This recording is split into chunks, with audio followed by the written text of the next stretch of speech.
Olá pessoal, até hoje nós precisamos lidar apenas com variáveis individuais, do tipo guardar um inteiro, ou um float, um caractere.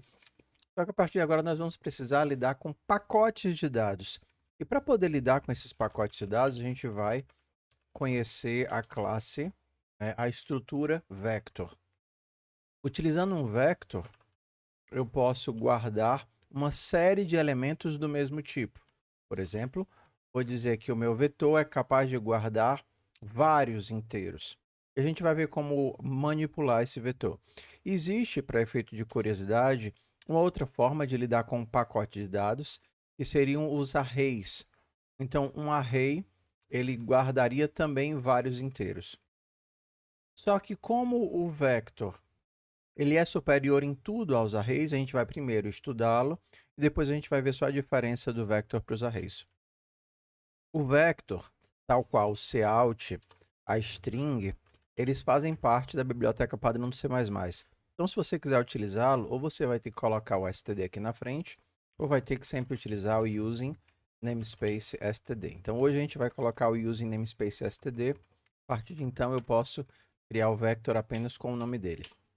Existem algumas formas de criar o vector. Criando nesse formato, né, sem passar nenhum parâmetro, nada, eu estou criando um vetor vazio, sem nada dentro. Okay? A segunda forma que eu posso de criar o vector é criando já com alguns elementos vazios. Então, por exemplo, eu vou criar aqui o vet2 com 3 elementos. Então, é como se eu estivesse criando um vetor com 0, 0, 0, e ele inicia todos os elementos com elementos vazios, obrigatoriamente, o vector. Elementos vazios daquele tipo. Se eu tivesse criando um vetor de float, ele criaria com 3 floats, né? 0.0, 0.0, 0.0.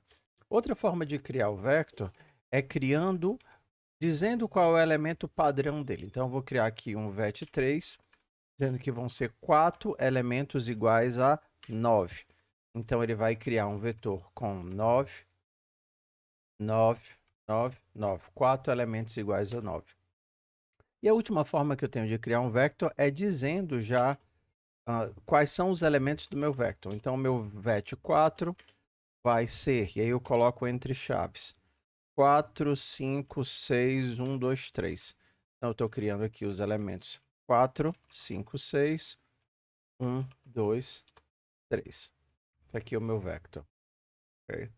Então, eu tenho essas 4 formas de inicializar. Você escolhe a que for mais adequada para você na sua necessidade.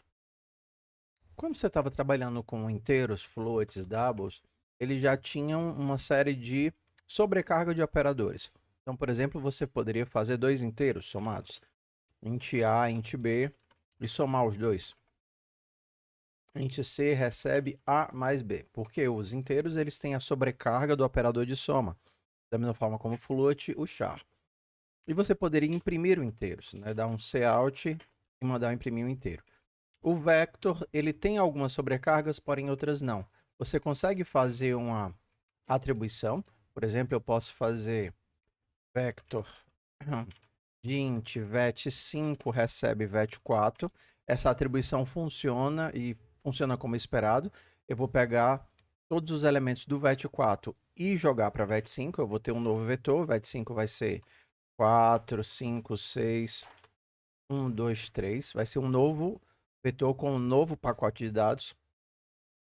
Mas você não consegue fazer escrita. Eu não posso mandar imprimir vet5 diretamente. A STL não suporta esse tipo de ação. Você poderia verificar se dois vetores são iguais. Por exemplo, será que vet5 é igual a vet4? Então a sobrecarga de igualdade funciona. O que ele vai verificar é se os dois têm a mesma quantidade de elementos e todos os elementos são iguais. Então, eu tenho atribuição, eu tenho equidade, né, verificar se os dois são iguais, mas eu não consigo fazer uma concatenação, somar dois vetores ou imprimi-lo diretamente como eu faria com string, né? Se eu somo duas strings, eu vou ter uma concatenação de strings. Então, você tem pelo menos a atribuição e igualdade.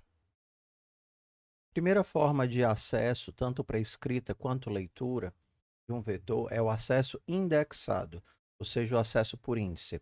Os índices eles começam no 0, então o 3 é o índice 0, 4 índice 1, índice 2, índice 3, índice 4. Então, no caso de um vector como esse, que tem 5 elementos, o último índice é tamanho menos 1, que seria 5 menos 1. Para eu poder acessá-los, eu posso acessá-los tanto para a leitura, quero saber quem é que está em VET0, como para escrita.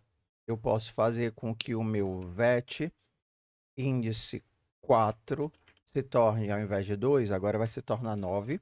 E aí eu posso imprimir o meu elemento índice 4. E aí eu teria o meu primeiro elemento 3 e o meu último elemento o 9. Okay? Existe outra forma de acesso, que seriam os acessos via front e via back, que ele também me dá a referência do primeiro e do último. Eu poderia perguntar quem é o primeiro elemento, quem é o último elemento. Vet.back. Esses acessos, eles também são acessos de escrita e leitura. Eu posso fazer com que o meu último elemento se torne 9. Também é outro tipo de acesso que vai funcionar da mesma forma. Um detalhe é que eu não tenho uma verificação de limites quando eu faço isso daqui. Se eu pegar um vetor vazio e tentar fazer isso, ele vai me acessar um valor e ele vai me acessar um valor também aqui. O problema é que eu vou estar escrevendo, como nesse caso, fora dos limites que eu poderia ter direito a escrever. E isso daqui, por exemplo, me deu um erro, ó, ele nem imprimiu o back. Se eu tentar fazer isso, VET na posição 40 recebe menos 1. Ele vai tentar escrever menos 1 numa posição de memória que não existe e vai me dar um erro, tanto que ele não escreve nada aqui. Então, sempre verifique se os elementos existem antes de tentar escrever valores ou ler valores nessas posições. Quando você estiver fazendo os exercícios de programação da maratona, a forma mais comum de você preencher o vetor vai ser ele dizendo, olha, o teu vetor tem tantos elementos e depois ele te dá a lista de todos os elementos. Seja numa linha, né, seja tudo numa linha só ou em linhas separadas. 1, 3, 4, 6, 5, ok? Então, como é que você vai fazer isso? Primeira coisa que você tem que fazer é ler a quantidade de elementos antes de criar o seu vetor.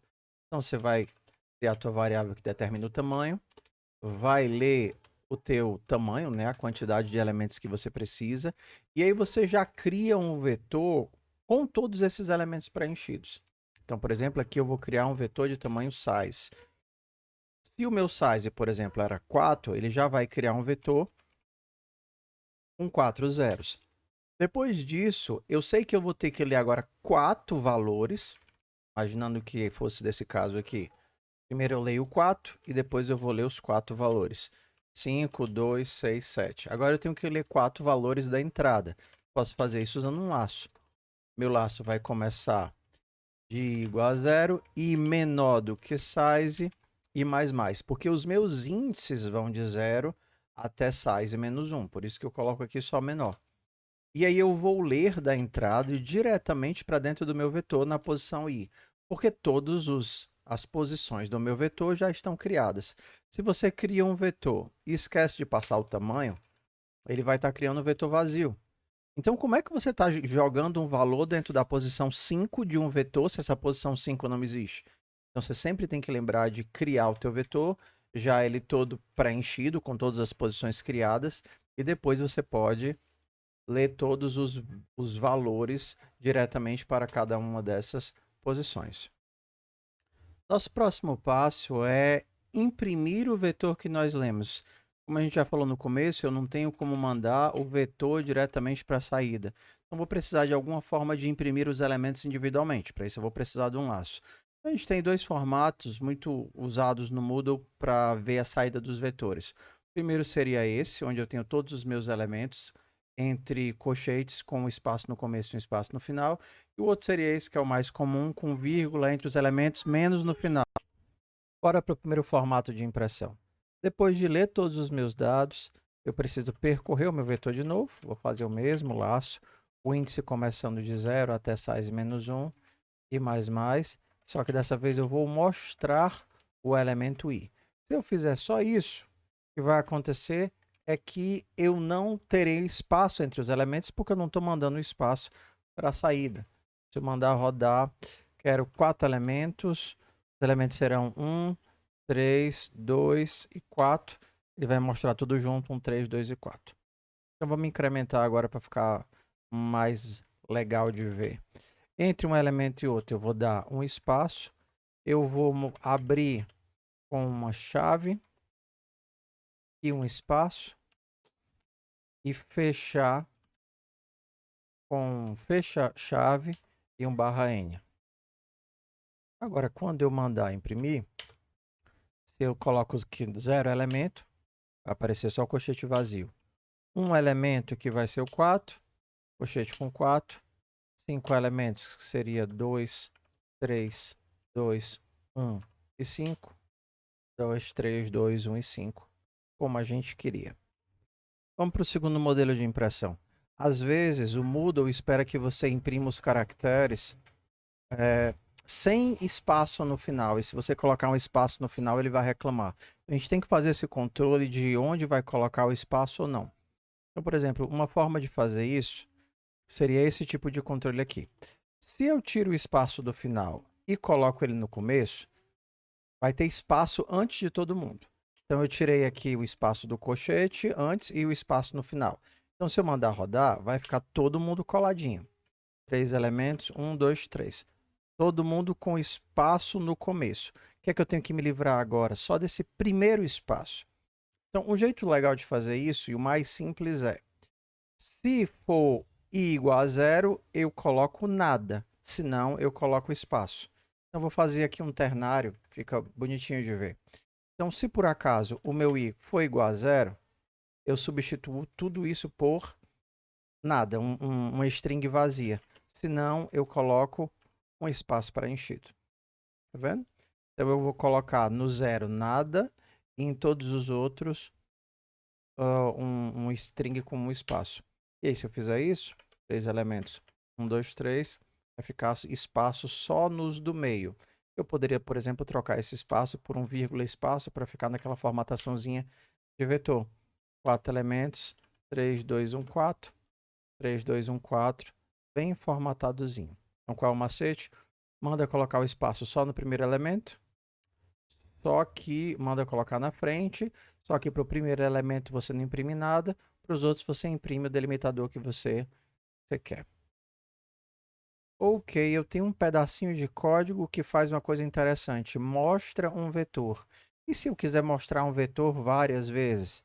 Talvez o melhor seja tirar esse pedaço de código daqui e colocar em algum local que eu possa reutilizar. Então, eu vou criar uma função showVet, que recebe um vector de int vet e faz exatamente isso.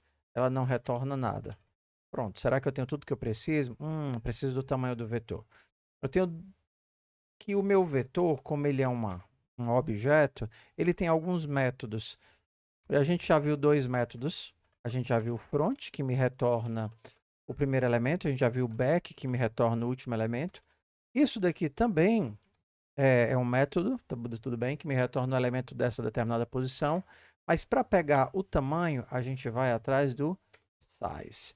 Então, o meu size retorna o tamanho do meu vetor. Se você guardar ele numa variável inteira, você consegue utilizar ele em qualquer lugar. Então, meu size é vet.size e o meu método funciona normal. ShowVet. Então, se eu quiser imprimi-lo 2 vezes, basta agora que eu chame showVet quantas vezes eu quiser, mas claro, você tem que passar o parâmetro que ele pede, né? E no caso aqui seria o vetor. Então, tá aqui o meu vetor. Ah, sim. 4 elementos, 1, 3, 2, 5. Aqui, 3 vezes como a gente queria. Vamos agora para alguns problemas que podem aparecer. O primeiro é se você tentar utilizar o size diretamente dentro do for. Você vai tentar aqui fazer vet.size. Na hora que você fizer isso, dependendo das instruções que você coloque, o seu compilador vai lhe avisar da seguinte coisa. Ei, você está tentando comparar um inteiro, que é o i, com um size t, que é o tipo do size, que é normalmente um inteiro sem sinal. Então, todas as vezes que você tenta fazer uma comparação de maior que, menor que, entre uma coisa que pode ser negativa e uma coisa que nunca pode ser negativa, ele vai te dar um warning.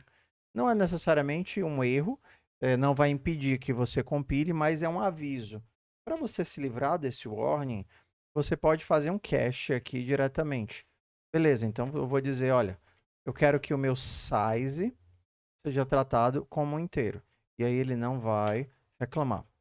Ou então você faz a atribuição aqui fora. Você faz a atribuição aqui fora como a gente fez da primeira vez. E a atribuição, ela já faz o cast entre tipos. Int size recebe vet.size.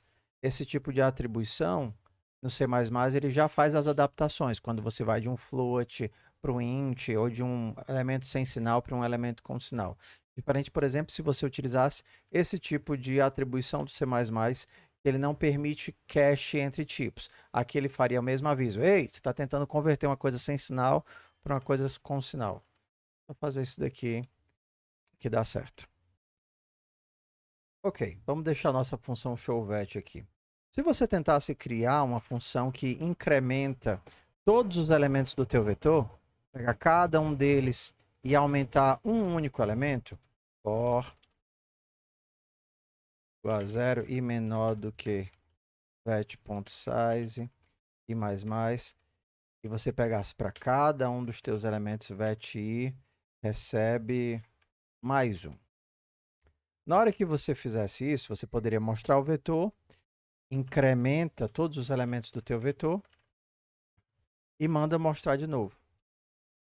Você ia achar que estava abafando só para descobrir que o teu vetor não mudou nada. E aí a pergunta é, por que que o teu vetor não mudou nada?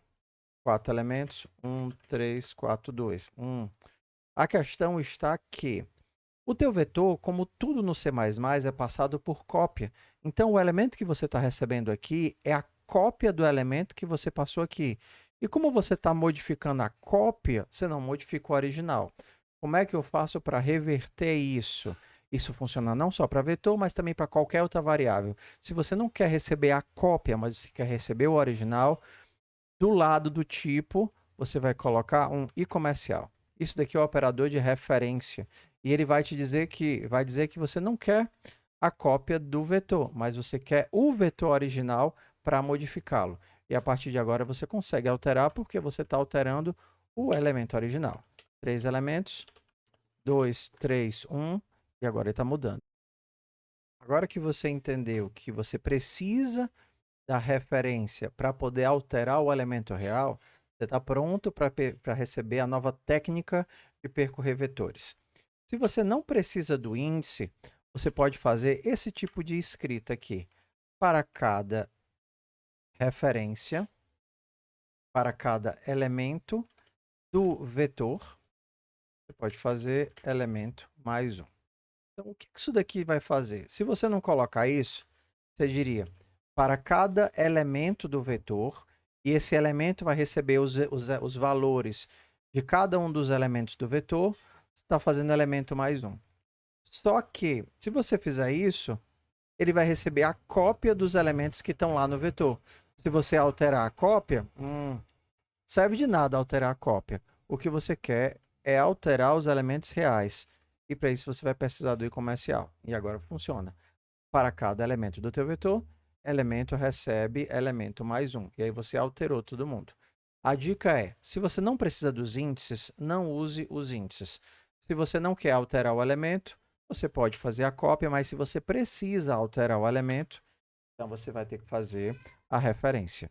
E aí funciona do mesmo jeito que a gente já funcionava antes. 4 elementos, 1, 2, 3, 4. Incrementei todo mundo, eu vou ter 2, 3, 4, 5. Vamos aqui para a técnica dos acumuladores. Às vezes você precisa percorrer o teu vetor inteiro para computar um valor. Por exemplo, se você quisesse a média, você precisaria primeiro calcular a soma de todo mundo e dividir pelo total. Então, eu vou pensar aqui no total, meu total vai inicializar em 0, e aí eu vou percorrer todos os meus elementos, pegando o valor deles e incrementando no total. Como eu não preciso dos índices, eu vou fazer aquele for que não utiliza índices para cada elemento do vetor. Eu também não pretendo alterar o elemento, então isso daqui é suficiente. Total mais elemento. E aí, no final, eu tendo o total, a média é a divisão do total pela quantidade de elementos. Como pode ser um número flutuante, eu vou fazer média, recebe float de total, dividido pelo tamanho, quantidade do vetor, pelo size.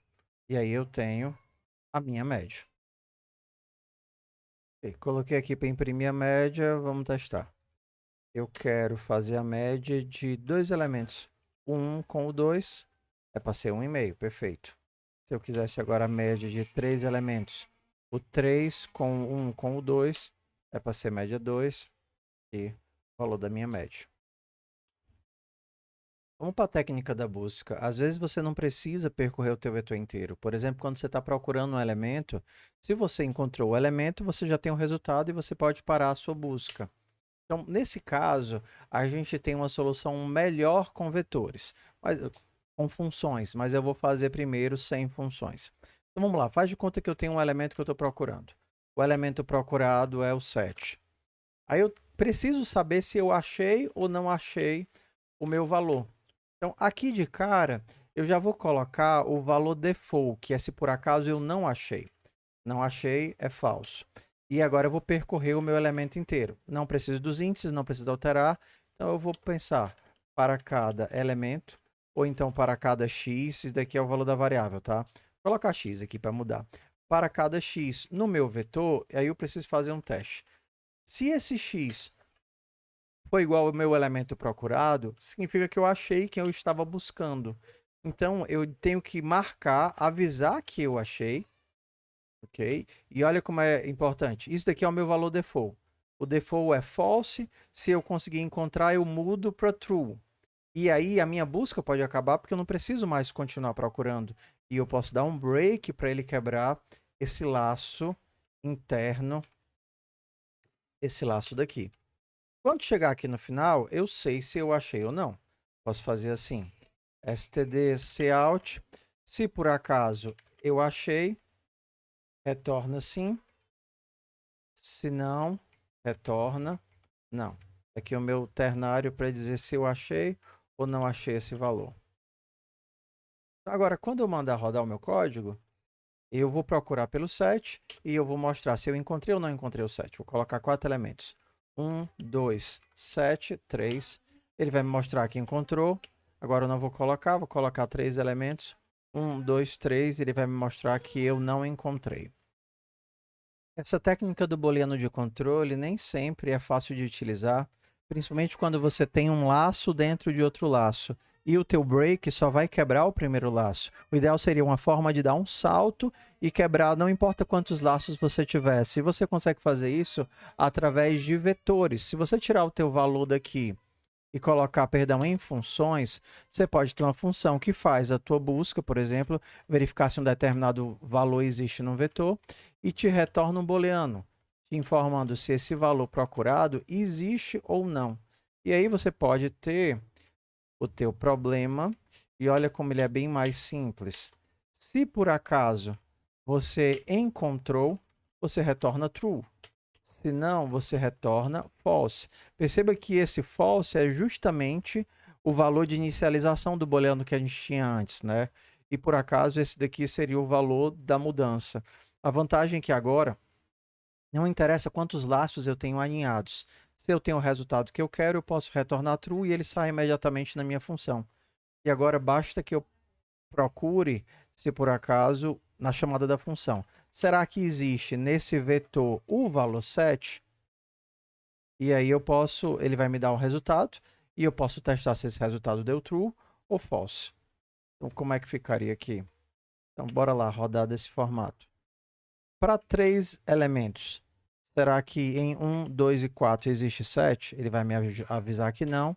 E por acaso, para 4 elementos, 1, 7, 2 e 5, existe o 7? Ele vai me avisar que sim. Nossa próxima técnica é o preenchimento incremental. Às vezes você quer uma parte dos elementos desse vetor. Por exemplo, se eu quisesse apenas os ímpares. Então, para guardar os ímpares de um vetor, eu vou precisar de outro vetor.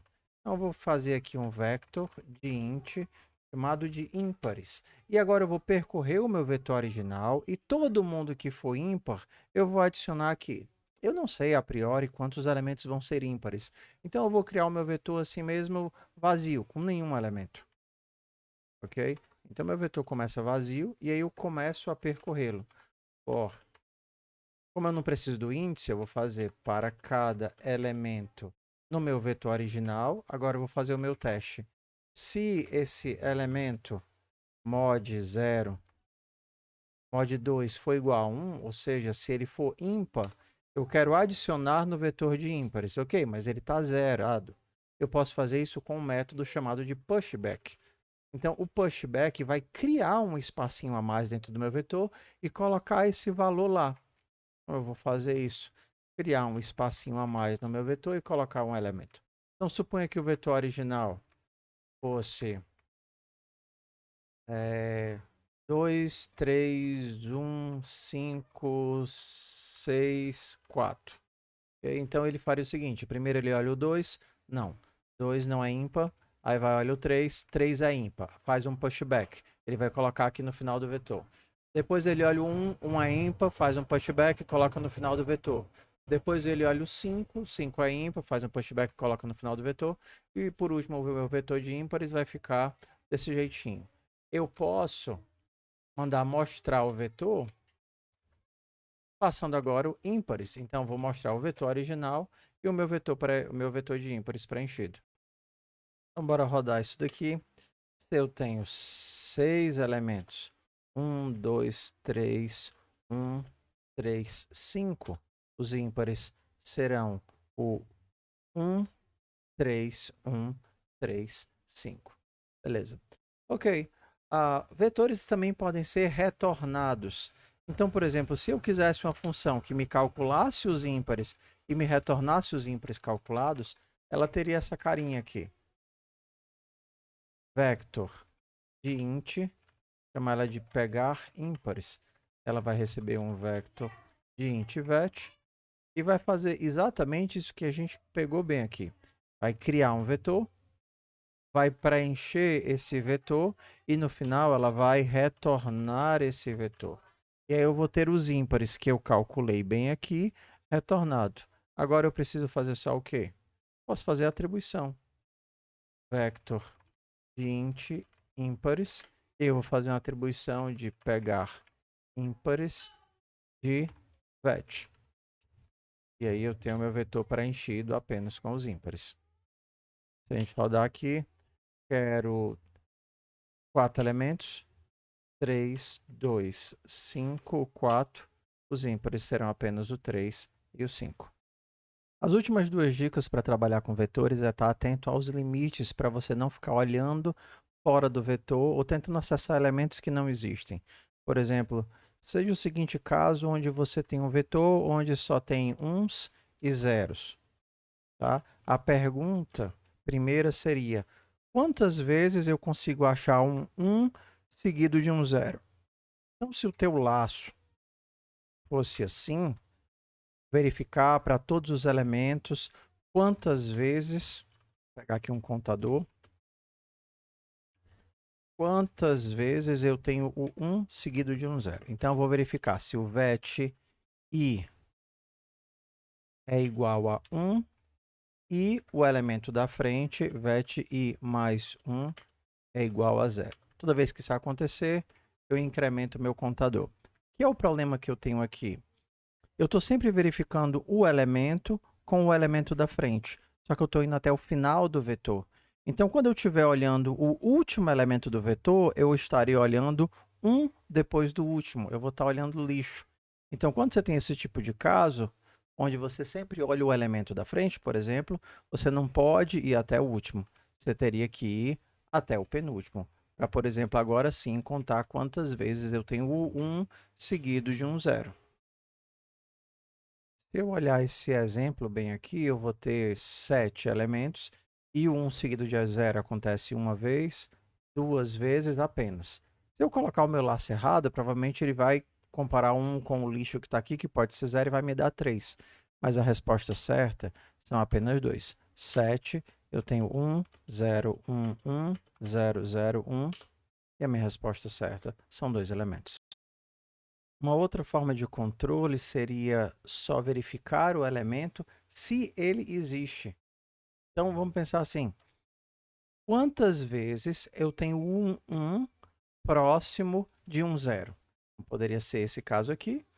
Eu tenho um 0 na direita. Esse caso aqui, eu tenho um 0 na esquerda. Eu tenho um 0 na direita. Eu tenho um 0 na esquerda. Por exemplo, qual não seria?